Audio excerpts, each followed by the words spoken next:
23 বছর পর পটুয়াখালীতে জেলা বিএনপির সম্মেলন আজ অনুষ্ঠিত হলো। জেলা ব্যুরো সদরে সকাল 11টায় শুরু হওয়া অনুষ্ঠানে দলের কেন্দ্রীয় ভাইস চেয়ারম্যান আব্দুল আওয়াল মিন্টু, সাবেক স্বরাষ্ট্র ও বাণিজ্য মন্ত্রী আলতাফ হোসেন চৌধুরী ও বরিশাল বিভাগের নেতারা উপস্থিত ছিলেন।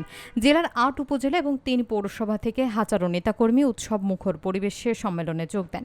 বিকাল 3:30 লন্ডন থেকে ভার্চুয়ালি বিএনপির ভারপ্রাপ্ত চেয়ারপারসন তারেক রহমান নেতাকর্মীদের উদ্দেশ্যে দিক নির্দেশনামূলক বক্তৃতা দেন। 14টি ইউনিটের 1511 জন নেতাকর্মী সরাসরি ব্যালটের মাধ্যমে সভাপতি এবং সাধারণ সম্পাদক নির্বাচনে অংশ নেবেন। ভোট গ্রহণ রাত 8টা পর্যন্ত চলমান থাকবে। কাউন্সিলর কারা? কাউন্সিলর হচ্ছে দলের পক্ষ থেকে যদি আমরা চিন্তা করি, কাউন্সিলর হচ্ছে সামগ্রিকভাবে দেশের জনগণ।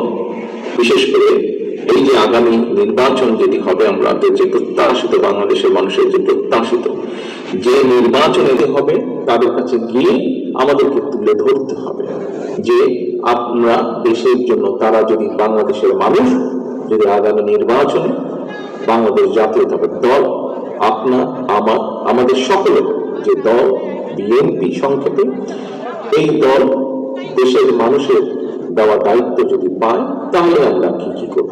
আমরা কৃষির জন্য কি করব? দেশের কৃষকদের জন্য আমরা